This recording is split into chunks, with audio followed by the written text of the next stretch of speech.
panelistas e invitados son una combinación clave por la 92.9 FM. La clave, me escucha. Está junto a nosotros Marley Coffee, un café 100% orgánico en 6 diferentes variedades para disfrutar donde usted quiera. Encuéntrelo en supermercados, minimarkets y cafeterías del país. Con Marley Coffee disfrute su día con toda la onda. Almuerzo de negocios, el ambiente perfecto para disfrutar un break de su trabajo y degustar de una exquisita oferta gastronómica es en el restaurante El Cid del Hotel Sheraton Santiago, de lunes a viernes de 12:30 a 15:30 horas. Reservas al 222-335.000 o en sheraton.com/Santiago.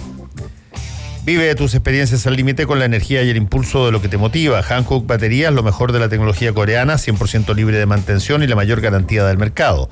Hankook Baterías, tu punto de partida. Visítalos en bateriashankook.cl. Tenemos libros para regalar. Hoy día se entregan mañana. De Alejandro Jodorowsky.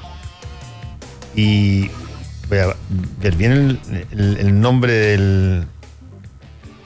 José Ladrón, así como con cremilla, para que no crea que estoy hablando de ladrón, no. Este es Ladrón.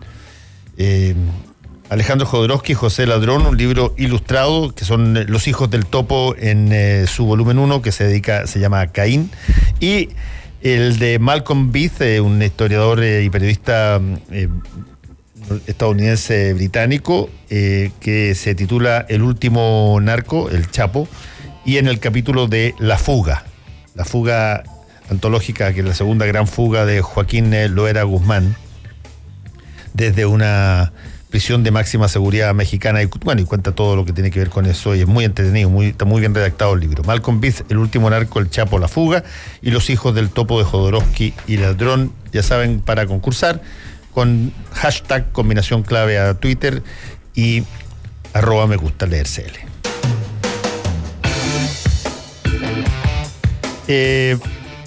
Estamos en el panel de los días martes. Están con nosotros Karina Oliva. ¿Cómo estás, Karina? Muy bien, buenos días. Y también Erika Montesinos, directora de la agrupación lésbica Rompiendo el Silencio, aprovechando que se está de efeméride. Sí, el Día de la Visibilidad Lésbica en Chile. En Chile, porque hay otras fechas en otras partes del mundo. ¿Y ese día se fijó así en términos nacionales o es fijado individualmente por...? Es nacional. Lo que pasa es que nosotros lo conmemoramos desde el año 2015. Todas las agrupaciones y colectivas lésbicas LGBTI se conmemora en esta fecha, digamos. Tomando en cuenta además que igual las Naciones Unidas fijó una fecha en abril, pero dejó libertad para que cada país le hiciera sentido, digamos, una fecha histórica que fuera de ese país, digamos. ¿Qué es lo que se busca en este tipo de fechas simbólicas, como tú muy bien lo dijiste? Primero... ¿Qué va a pasar y qué se busca que pase? Bueno, a ver, lo que se busca primero es rescatar, digamos, la memoria histórica de un movimiento, como yo escribí hoy día en una columna que salió publicada y en un medio de comunicación, la memoria histórica de un movimiento invisibilizado. Es decir, donde han habido activistas lésbicas luchando, ¿cierto?, con sus organizaciones, y sin embargo no son muy reconocidas o no se las conoce. Entonces, en ese sentido, yo creo que también la invisibilidad que nos ha traído prejuicios, violencia, ¿cierto? Y en esta fecha, precisamente el 9 de julio, se conmemora porque se conformó la primera organización lésbica en Chile, que yo creo que a lo mejor tú en una de esas la puedes recordar porque fue del año 1983, la colectiva Todo pasó el 83. Ayuquelén se llamaba. Fíjate, es increíble la cantidad de cosas que pasó. Yo no sé si tú estabas en revista Axi. No, pero en Análisis. Análisis estabas tú. Bueno, revista Axi, Milena Bodnanovich hizo un reportaje a esta colectiva lésbica feminista Ayuquelén en el Axi en el 1984. Hizo ella el reportaje y visibilizó que esta era la primera organización en esos años, imagínate, en plena dictadura. Entonces nosotras, rescatando esa memoria histórica que se conformó esta colectiva, nosotras decidimos que este era el día, digamos, recordando que antes de nosotras hubo otra. Y bueno, ¿y qué es lo que vamos a hacer? Hay un montón de actividades, incluso hay una marcha hoy en la tarde convocada ahí en Baquedano, también por los últimos casos de violencia que han habido, sobre todo en contra de mujeres lesbianas jóvenes, ¿cierto?, por su expresión de género. Oye, hay una cosa que es curiosa. Alguna vez me acuerdo haber conversado con una pariente, que no vive aquí en Chile, pero pasó por Chile, una pariente, una muchacha joven que vive en Estados Unidos y que me dijo, oye, Fernando, me he dado cuenta que aquí pasa una cosa bien curiosa, porque estuvo aquí bastante tiempo y leyó mucho y tuvo un curso universitario. Me dijo, pasa una cosa que no pasa en Estados Unidos. ¿Qué? Acá todas las mujeres que son lesbianas, todas las lesbianas que salen a hablar, parece que fueran todas de izquierda. No hay de derecha. En mi país, dijo, o sea, donde ella vive, porque ella es nacida allá, pero hija de una pariente, en Estados Unidos, tú ves muy fuertemente hablar a las personas que son LGTBI y todo esta de tanto republicanos como demócratas y personas no tienen ningún tipo de... Aquí efectivamente yo me quedé pensando, sí, es un poco... Pero es que también tiene que ver, tiene que ver con lo liberal, tiene que ver con lo menos conservador, pero es obvio que no es una realidad. Claro, es que pasa también en que la visibilidad pasa por un proceso de emancipación incluso muy personal primero y después el reconocimiento público, que en nuestro país, sobre todo la comunidad lésbica, ha sido la más súper marginada. Generalmente en todos los espacios sociales y políticos, la masculinidad ha estado siempre mucho más presente, incluso la comunidad LGTBI.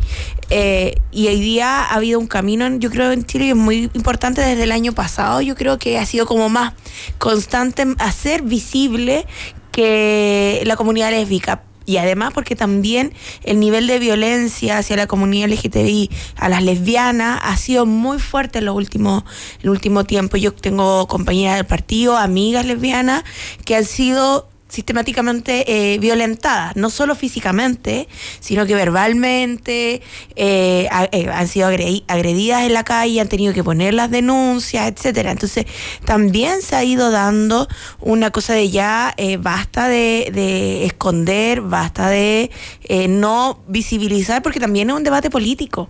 O sea, creo que es súper político el debate que se da en la visibilización lésbica. Ya, pero la civilización, y llegó también con nosotros Oscar Rementería. Oscar, ¿cómo estás?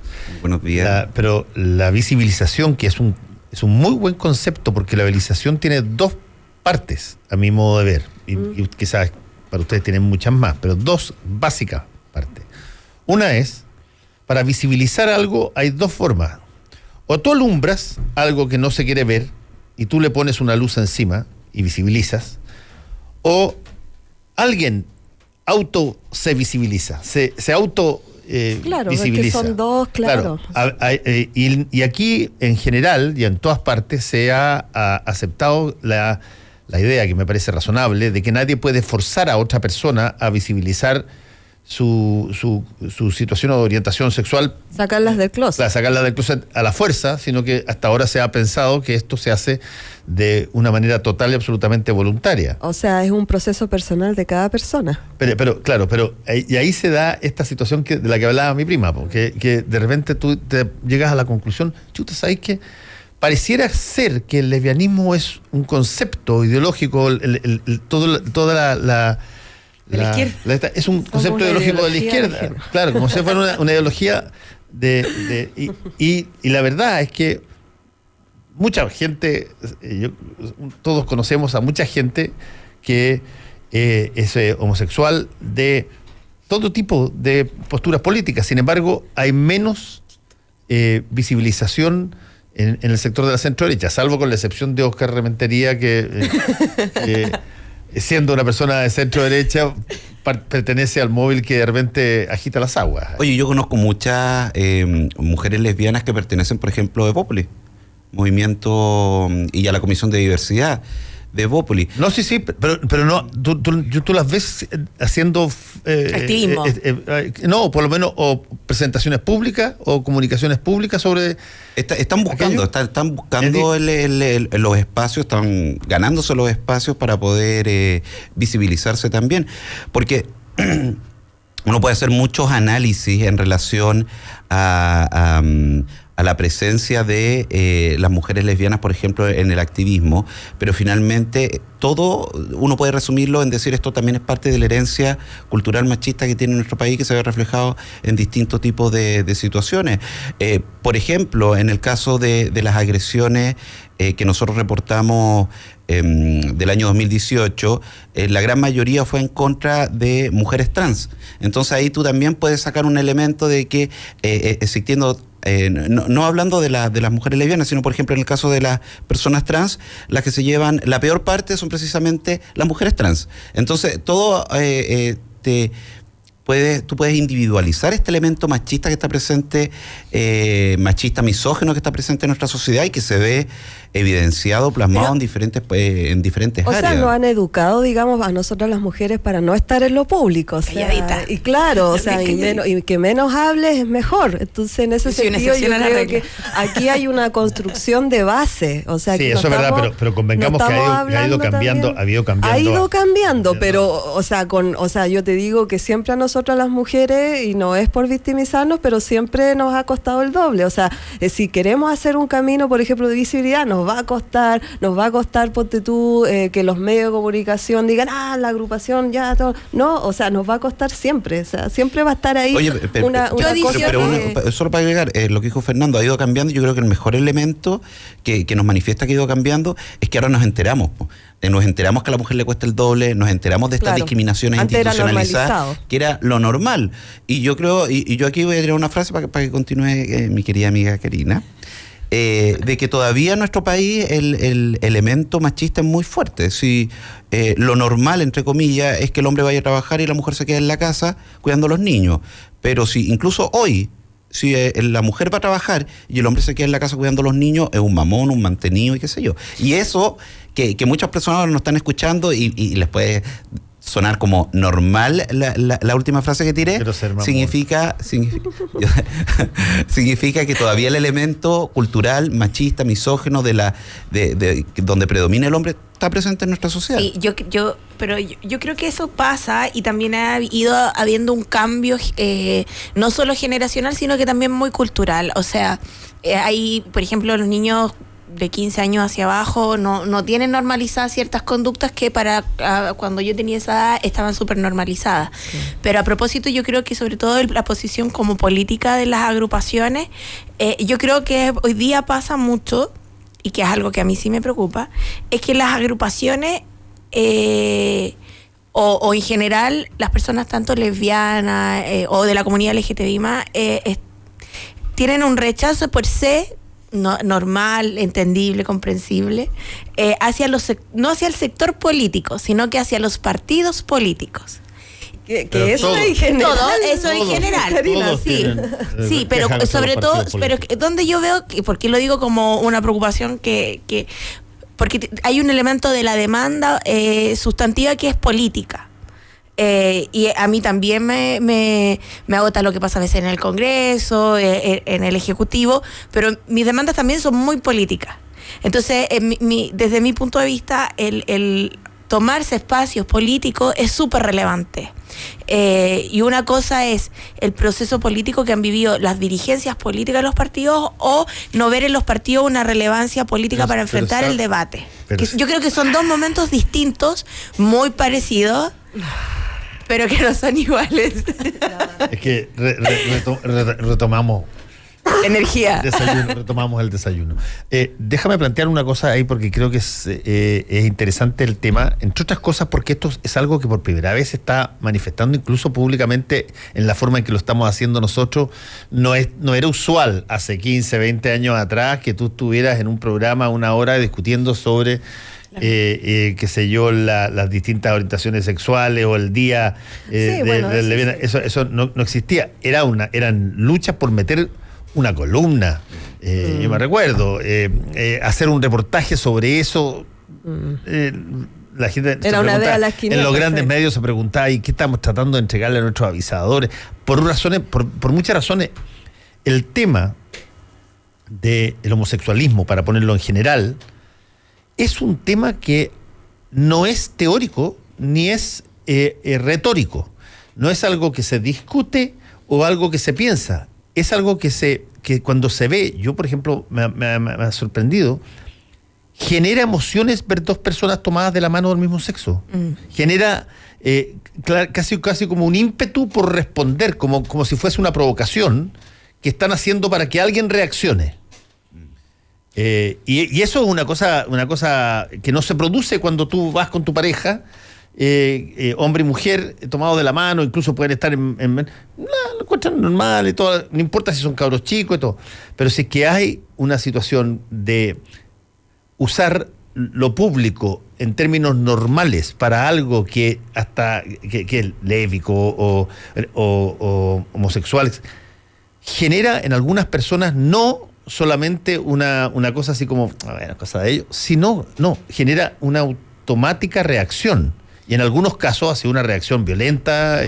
Oye, hay niños mirando, pero la típica. También por eso es político, porque desafiamos una heterosexualidad normada que está ahí instalada. Entonces, en el fondo, este desafío que a veces incluso nos puede costar hasta la vida, o sea, me refiero, hace también, irrumpen estos cambios para desestabilizar, digamos, esta construcción que hay, tratando de no ponernos tan teóricos. No, pero a mí me parece que es súper, porque yo hablaba del otro de lo político, porque en nuestro país, con todo el avance que ha habido, al reconocimiento público, a la comunidad LGTBI, que cada día crece, ojo, yo creo que cada día crece, pero al mismo tiempo que ha crecido los niveles de violencia paralelamente. Mientras más visible, crece la visibilidad, crecen los niveles de violencia, que yo creo que es una preocupación permanente que hay que tener.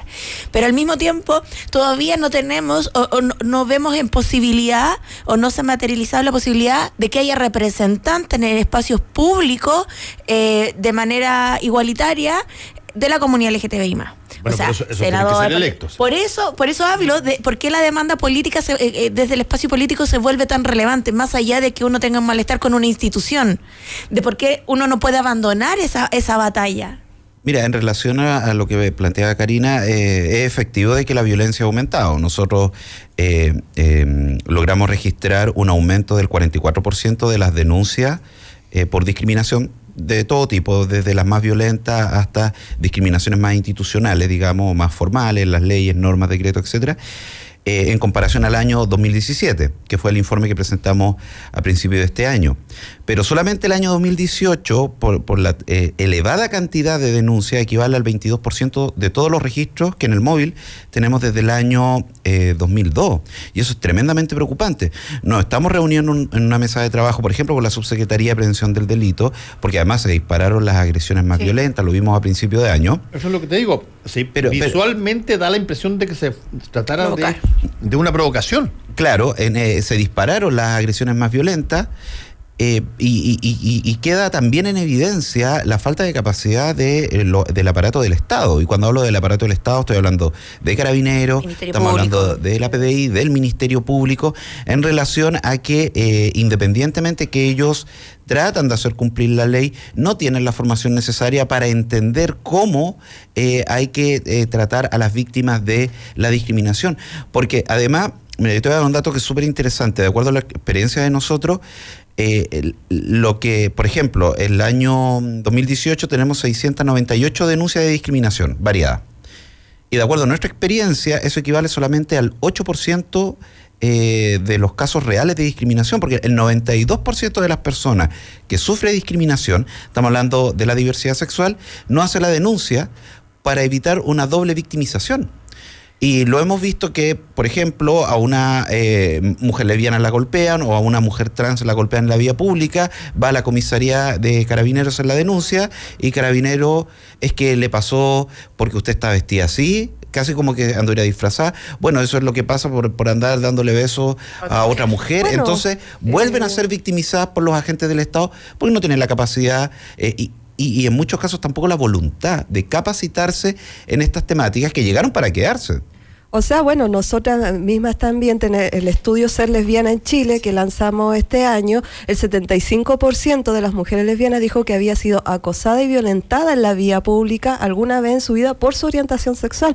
Entonces, esos niveles de los que habla Óscar acá también, o sea, se reflejan ahí. Ahora, no sé si ahí tienen el estudio visto por orientación sexual e identidad de género, pero ¿el estudio de nosotros? Sí, está totalmente desagregado. Entonces, igual estos niveles de agresión y persecución es lo que decía Karina, mientras más visibilidad también, más acoso. Ahora esto siempre ha sido así, no es que ahora vaya subiendo, lo que pasa es que se está visibilizando mucho más. Es que ahora nos enteramos. Exactamente. De hecho, nosotros siempre cuando presentamos este informe, que lo hacemos todos los años, lamentablemente no hay otra cifra más, entre comillas, oficial que la de nosotros, porque el Estado no hace estos informes de violencia focalizados a la población de la diversidad sexual, y el informe que realiza el móvil es fuente incluso para las Naciones Unidas, Departamento de Estado norteamericano, qué sé yo. Y queda de manifiesto de que existe... me está yendo por otro lado. Lo que queda de manifiesto con el informe es que efectivamente aumentaron las denuncias, ¿ya? Y probablemente esa discriminación siempre ha existido, lo que pasa es que no nos enteramos y la gente ve que tenemos leyes, ve que tenemos una mayor sensibilización de la sociedad y se siente con mayor capacidad para ir a hacer las denuncias que antes se quedan callados. No, porque además en los niveles de violencia, cuando tú visibilizas, cuando tú muestras algo, cuando tú quieres derrumbar una normalización errada, significa contraponer y encontrarte con un muro que no quiere perder el espacio que tiene per se por una cosa de la costumbre. Entonces, generalmente el otro tiene una resistencia y generalmente las resistencias vienen en función del uso de la fuerza, el uso de la violencia, la agresión. Entonces, cuando se naturaliza que... cuando empecemos a poner en síntoma de que ya nadie se va a sentir como provocado porque ve una pareja del mismo sexo, o que sobre todo mujer, o sea, yo creo que la sociedad chilena ha ido naturalizando más ver a parejas gay más que lesbianas, cuando ambos estén completamente naturalizados y que la gente sienta que eso no tiene que ver con que te sientas provocado o provocada, va a ser un paso para que los niveles de violencia vayan disminuyendo. Ahora, eso toma su tiempo. Sí. Ahora, por ejemplo, tú lo has visto que en otro orden de cosas, que no tiene nada que ver con lo que es tu identidad sexual, pero en otro orden de cosas, en la moda, por ejemplo, cuando tú metes una variable que rompe con lo establecido, la normalización de esa costumbre es lenta. O sea, yo soy mucho más viejo que ustedes. ¿Antiguo? Antiguo. Con más experiencia. Y me acuerdo cuando la Mary Quant, mira, bueno, ahora esta sí que es viejazo, la Mary Quant inventa la minifalda. Sí. Y aquí hubo, pero excomuniones. Sí que se usaba eso. Creo que por ahí leí que se prohibió usar piña, estaba prohibido. Se prohibió el arzobispo Valparaíso de la época prohibió el bikini en la arquidiócesis de Valparaíso. Y las cosas tenían, que es una cosa intrascendente respecto a lo que estamos hablando, que es una cosa mucho más de forma, pero si es que para algo que eventualmente es sumamente superficial, tú te demoras una brutalidad en aceptar que, por ejemplo, tus hijos, tu familia o tú veas normalmente ese tipo de nueva costumbre, imagínate para algo que es no tan íntegro, visible. ¿no? Y además no tan visible. Y nosotros, agregando un poquito en relación a la violencia, también en el móvil sacamos como conclusión relaciones causales. El año 2018 nosotros manifestamos que fue el año trans, debido a los avances que se dio específicamente hacia ese grupo de la diversidad sexual.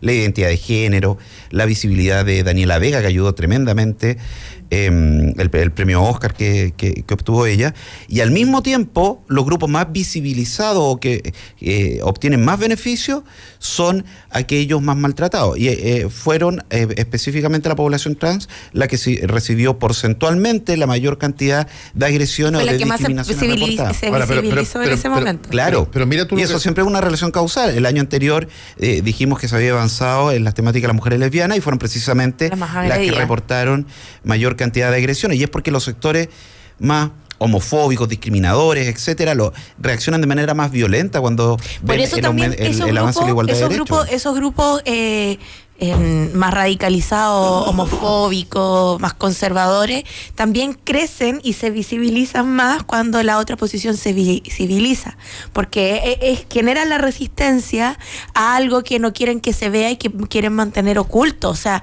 creo que esa polarización, claro, antes era como estaba todo normal y estaba prohibido verlo, no aparecían tanto. Cuando se visibiliza, ellos no lo vamos a permitir, entonces se visibilizan también y se genera una mucho más violenta y se ven y lo vimos en la marcha del 8, ¿de cuándo fue? El 25 de noviembre el año pasado, cuando las niñas o de julio el año pasado, las apuñalaron. Ah, sí, el del 25 de julio por el aborto y pasó también que se manifestaron ellos poniendo la entrañas de animal en la calle, diciendo que era o sea, una contrarrespuesta bastante violenta.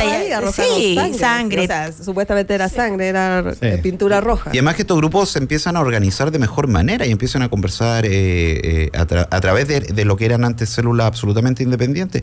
Y yo creo que un ejemplo es lo que pasó ahora con el famoso Partido Republicano, el que fundó José Antonio Kast, que mucha gente de otros movimientos ultraconservadores están adhiriendo a este nuevo partido político. Esto hace 2, 3 años atrás no habría existido, pero cuando ellos también ven este avance de la igualdad de derechos, lo ocupan como una excusa para articularse de manera mucho más formal. Hace un año atrás estaba en boca de todos el Movimiento Social Patriota, este grupo de neonazis, y ellos lo único que han hecho por redes sociales es tirarle flores al nuevo partido político, porque están viendo un lugar donde ellos pueden llegar y ser escuchados en relación a sus reclamos, a sus propuestas, que son tremendamente discriminadoras. Sí, ahí hay un punto que está ocurriendo en buena parte del planeta, que es que se están yendo todas las maneras de vernos a blancos y negros, a que haya poco matiz. Digo matiz, el matiz es la posibilidad de que es la posibilidad de que tú puedas integrarte con otro, que tú puedas convivir con otro dentro de un mismo argumento. Siendo ese el ideal, tú tienes hoy día muy poca gente de eso, y en términos de vocalización pública, y tienes una tremenda sobreexposición de voces que son, yo te diría, más bien extremas en cada lado. La que no tolera nada y la que no concibe que las cosas no sean sino de una determinada manera. Y esa es un fenómeno no nacional, que está dando vuelta e incluso está siendo esbozado por los propios gobernantes como una materia moral trascendental. En otros países, esto era castigado sumariamente con todo tipo de maltratos o incluso la muerte, pero la discusión hoy día está abierta porque, entre otras cosas, la palabra visibilizado ha cobrado carne, y eso genera emociones en el entorno, y las emociones son de todo tipo, desde los aplausos hasta los balazos. Emociones y pasiones. Mira, fíjate. Tengo que hacer una situación después. Volvemos con combinación clave. La clave me escucha. Cierra los ojos, relájate, imagínate un destino de Chile. Visualízate dónde estás, en una playa, un desierto, la nieve o un bosque. Abre los ojos y no te pierdas estas ofertas. Solo hasta el miércoles, Chile para todos. Vuela por todo el país a destinos imperdibles comprando ahora en latam.com.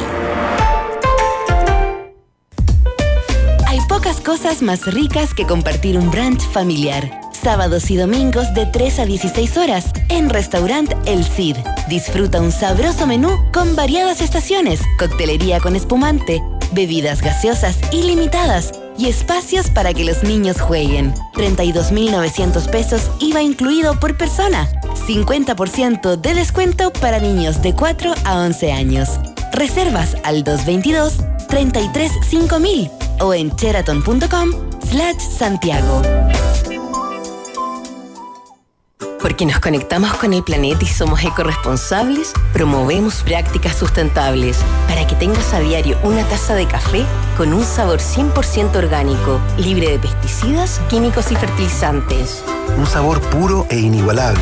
Disfruta de la naturaleza y sus bondades. Vive la vida que amas. Vive cada momento. Marley Coffee te desea un gran día. Alegra tu día con Marley Coffee.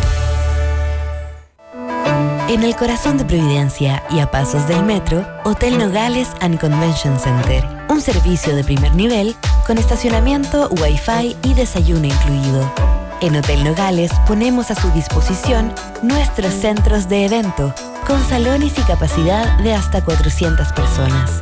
Reserve su estadía en hotelnogales.cl o llamando al 2233 56 958. Hotelnogales.cl. Lo hacemos simple para usted.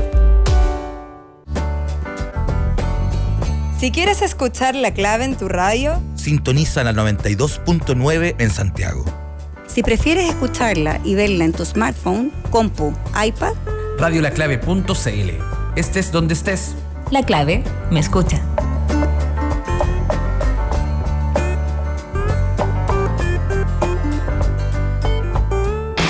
Fernando Paulsen y nuestros panelistas e invitados son una combinación clave por la 92.9 FM.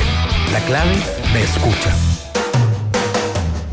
Almuerzo de negocios, el ambiente perfecto para disfrutar un break de su trabajo y degustar de una exquisita oferta gastronómica en el restaurante El Cid del Hotel Sheraton Santiago, de lunes a viernes de 12:30 a 15:30 horas. Reservas al 222-335.000 o en sheraton.com/Santiago. Vive tus experiencias al límite con la energía y el impulso de lo que te motiva. Hankook Baterías, lo mejor de la tecnología coreana, 100% libre de mantención y la mayor garantía del mercado. Hankook Baterías, tu punto de partida. Visítalos en bateriahankook.cl. Está junto a nosotros Marley Coffee, un café 100% orgánico en 6 diferentes variedades para disfrutar donde usted quiera. Encuéntrelo en supermercados, minimarkets y cafeterías del país. Con Marley Coffee disfrute su día con toda la onda. Tenemos 2 libros para regalar que se entregan mañana. El de Malcolm Beath, el periodista estadounidense y británico. El último narco en la serie El Chapo, La Fuga. Justamente una de las fugas de la prisión de alta seguridad de México por parte del Chapo. Y de Alejandro Jodorowsky y José Ladrón, Los Hijos del Topo, en el volumen 1, que está dirigido a Caín. Para postular por ellos, basta colocar el hashtag combinación clave y @megustaleercl. Estamos conversando con Karina Oliva, con Oscar Rementería y con Erika Montesinos sobre este día efeméride del día lésbico, que es cierto, yo no me imagino, para serte franco, que pudiera haber salido un día así públicamente en la radio hace 30, 40 años atrás, conmemorándose el día lésbico. No sé cuánto fue la primera vez que se conmemoró así. El 2015 empezamos las colectivas específicamente lésbicas, lesbofeministas, a conmemorarlo, digamos. Y de ahí sí hemos tenido algunos hitos, digamos, una vez la tercera, se lo sacó en portada. Y así hemos ido como de a poco, pero sí es verdad, hubiese sido impensable al menos hace una década atrás. Ahora, ahí voy a usar una palabra que dijo Oscar. Aquí también hay sobre este tema y temas como este, temas valóricos en general, el soporte de la industria mundial cultural en ha sido, yo creo, trascendental. Tú mencionaste el caso de La Mujer Fantástica para lo que fue incluso la aceptación de la ley de identidad de género. En otros casos han habido otro tipo de situaciones, pero el mercado, si tú quieres, el mercado cultural ha normalizado mucho más y visibilizado mucho más esta situación de lo que lo ha hecho la sociedad, internalizándola en su cotidianidad. Y por lo tanto tú ves mucho más en términos de televisión, cine, libros, textos, entrevistas, escuchar hablar sobre este tipo de orientaciones directas, abiertamente, mucho más de lo que se habla o se escribe de ellos que de cómo se manifiesta eso en la calle, digamos. Todavía yo creo que hay un porcentaje muy alto de es que ahí se ve también cómo el avance también de la sociedad quizás va siendo más rápido que a lo mejor que las políticas también. O sea, en el fondo, a lo mejor las políticas se van quedando mucho más atrás y la sociedad avanza más. Ahora, claro, desde el punto de vista del marketing, el marketing siempre ha querido dar como una especie como de desafiando, ¿no? Hacer polémica también con sus productos, y puede ir también de la mano, pero en el fondo yo creo que la sociedad en general puede haber quizá avanzar un poco más rápido. Por ejemplo, yo lo veo, digamos, en las familias, ¿no? De quizás de un poco de mayor aceptación.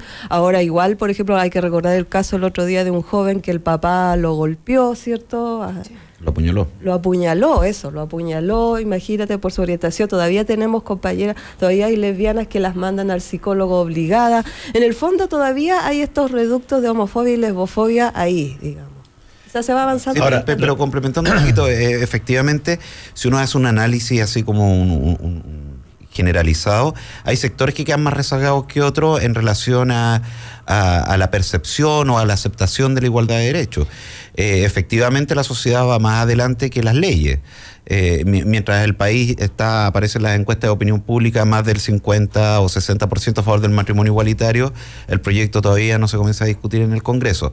Y ahí vemos que la sociedad va, en términos de aceptación, mucho más adelante que los representantes o los partidos políticos. Pero por otro lado, sí, yo creo que el marketing o las empresas son un elemento bastante interesante de analizar, porque ellos esto no lo hacen por beneficencia, están viendo las posibilidades de ganancia, pero que de cierta manera también permite normalizar una situación que antes se mantenía oculta, lo que se llama en Estados Unidos el pink market, que mueve muchos millones de dólares. O el pink washing, que es limpiar también, sí, la imagen de la empresa. Pero eso es otra cosa, y que estamos viendo que ahora hay un real interés de las empresas en participar, en algunos casos de auspiciar actividades de la diversidad sexual. Sí. Algo que hace 5 años atrás no les interesaba. Sí, pero al mismo tiempo uno debe preguntarse cuántas de esas empresas también están al mismo tiempo disponibles a financiar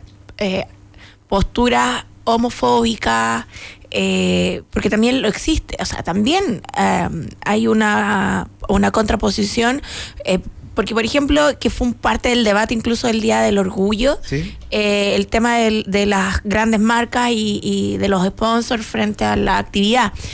Que yo creo que es un debate que hay que dar, pero tampoco creo que... También hay que preguntarse cuánto el mundo contra la visibilidad LGTBI+, también está recibiendo financiamiento o está teniendo un apoyo corporativo de empresas. Seguramente no tan directo, tan visible, pero también hay.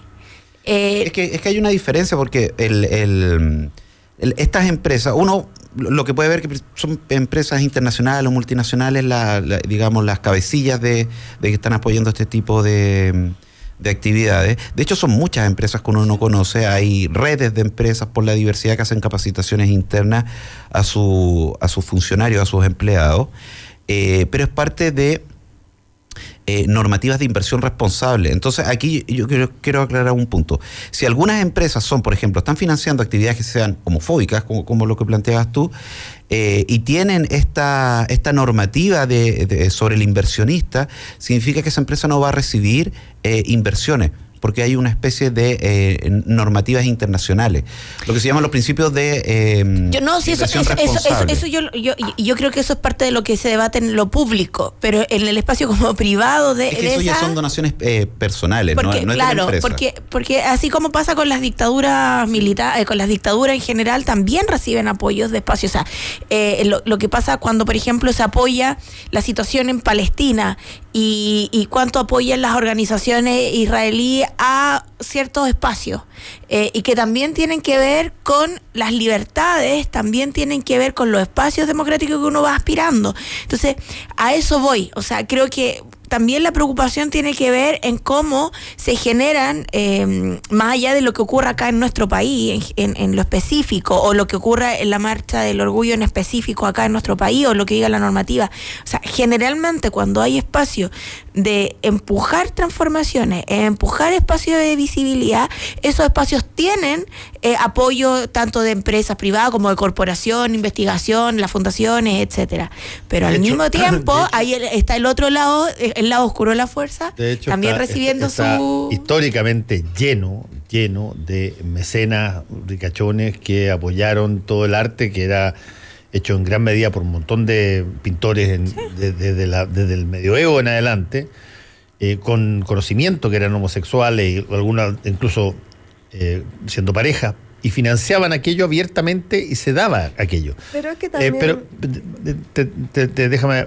El punto es que yo creo que los test, si tú quieres, de esto, en términos sociales, pasan cuando se deja de discutir sobre la libertad que tiene un adulto de hacer lo que quiera y eventualmente se acepta que tiene toda la libertad, como a principios de los 90 era considerado todavía pecado que tú siquiera sugirieras que hubiese una ley de divorcio, y ya se estableció.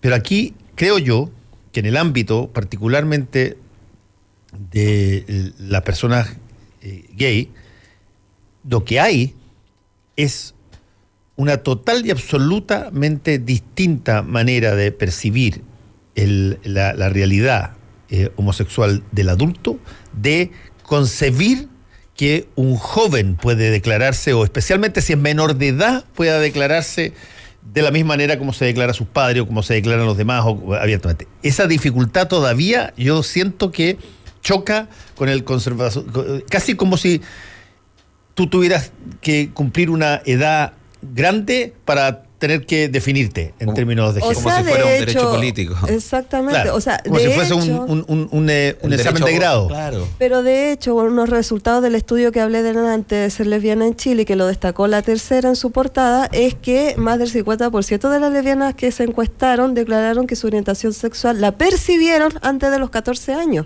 Entonces aquí estamos hablando también de una construcción que se ha hecho también del tema de la orientación sexual, que se da en la edad adulta, que bla, bla, bla, y sin embargo nos damos cuenta que desde muy chicas, desde muy niñas, y de hecho mi experiencia personal, que yo a los 6 años yo ya percibía también lo mismo. Entonces en el fondo... Pero déjame hacerte una pregunta, Erika. Esas personas que dicen yo ahora soy, que ya soy asumida lesbiana y visibilizada lesbiana, me di cuenta a los 12 años.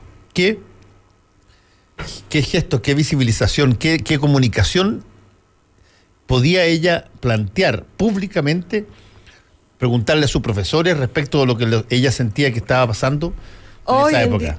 Claro, obviamente que no. Y menos si quieren más, mientras más chico, menos. O sea, yo te todos digo van a probablemente recordar que partieron desde muy chicos con la idea de que eran distintos a otros. Es que es diferente de percibirlo a salir del closet. Pero otra cosa, claro, porque si yo lo percibo hace ella, pero recién a los 20 y tantos salí del closet. Entonces, en el fondo, viví igual Viene un proceso con de el reconocimiento. régimen heterosexual toda mi adolescencia. Claro, y lo que se tiene que preguntar las personas es ¿por qué esta persona X salió del closet, entre comillas, a los 25 años o a los 50 años, qué sé yo?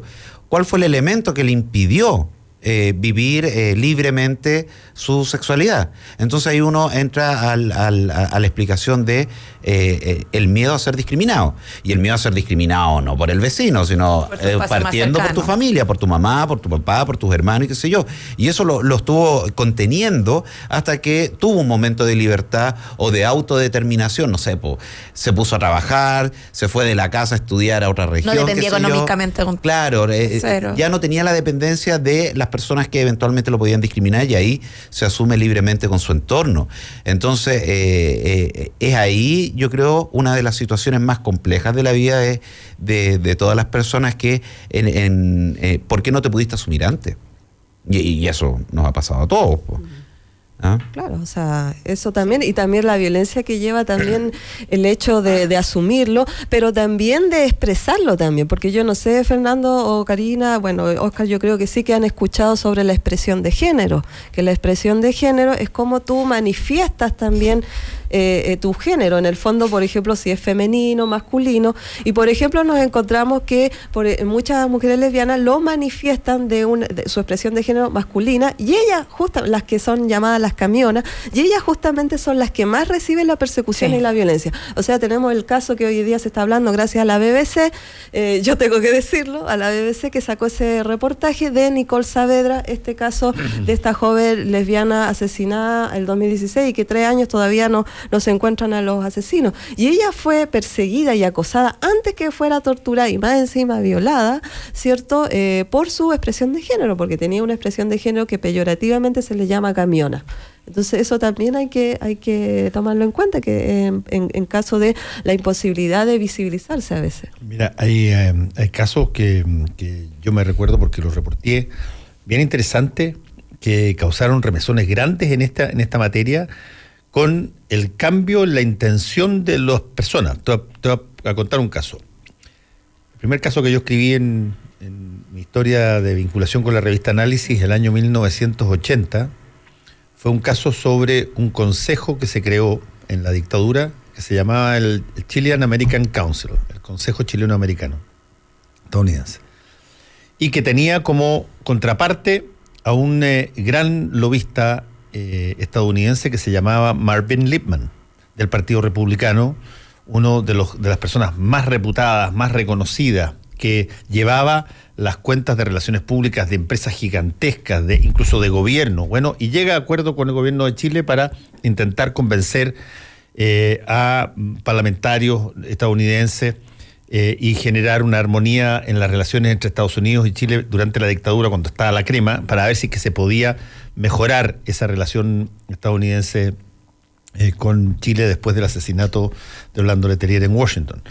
Y Marvin Lipman era la cabeza de esto, un tipo grande, así, tipo jugador de fútbol americano,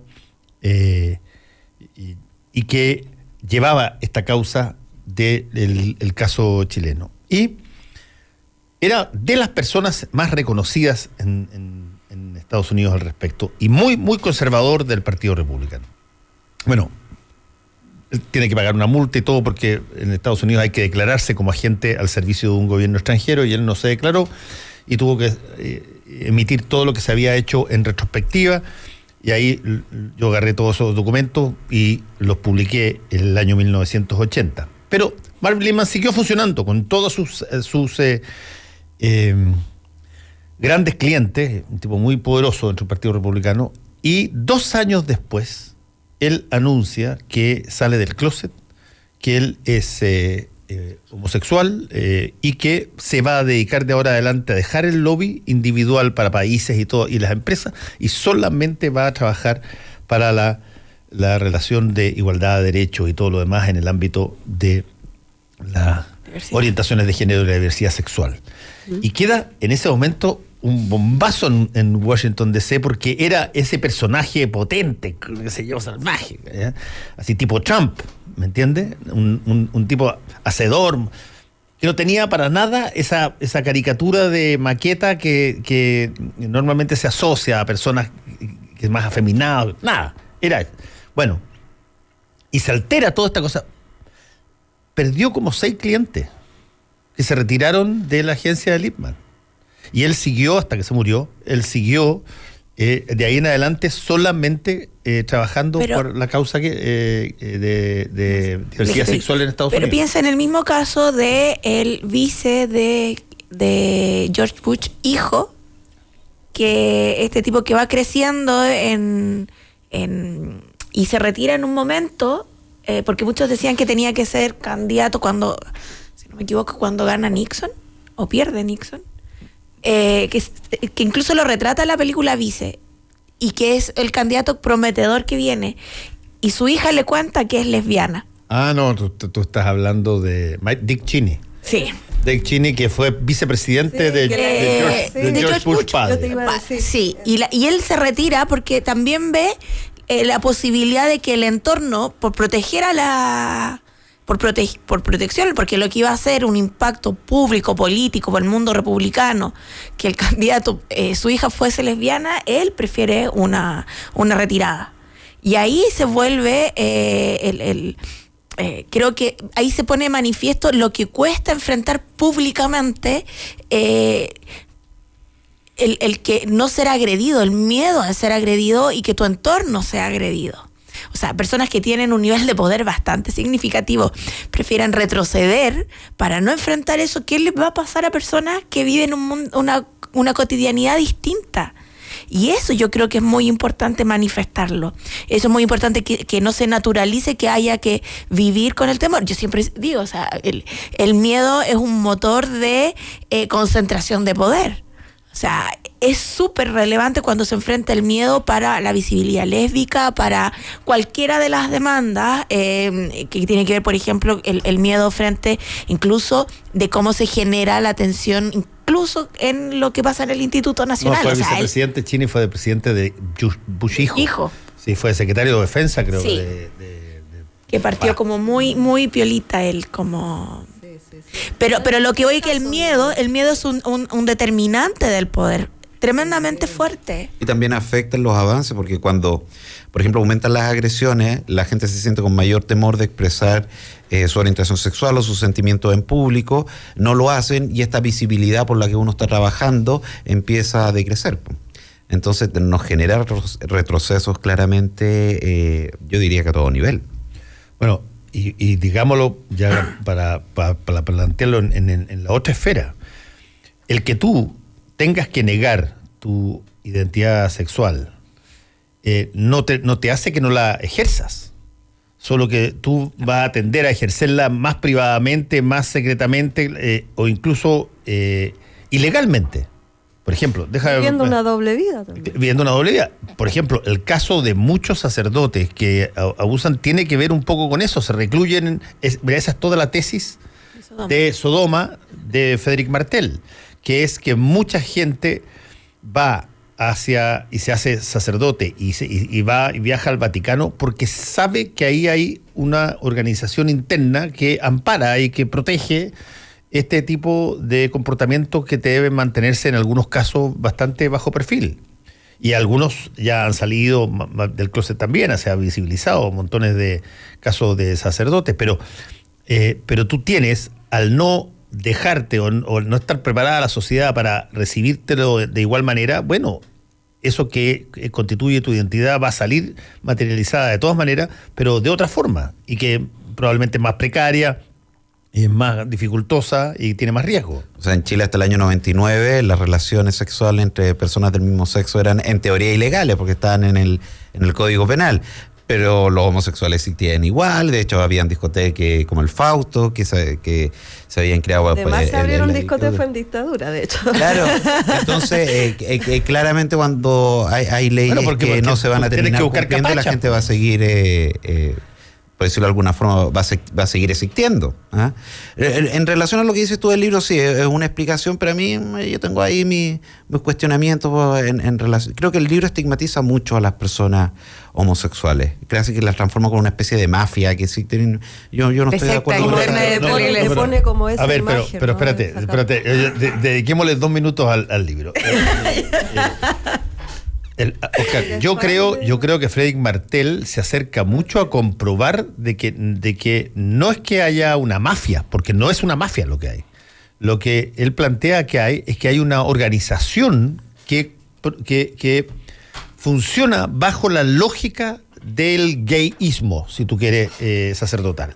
Y que eso permite que tú puedas ascender en determinados casos, puedes ser cambiado, puedes ser protegido y una serie de cosas. Y te los da con tal grado de detalle que tú uno podrá decir, mira, chita, quizás está exagerando, pero no puede decir que no existe, digamos. Porque entre otras cosas se lo reconocen abiertamente, cardenales. Sí. Pero yo voy a la forma, más que en el fondo. ¿Ah?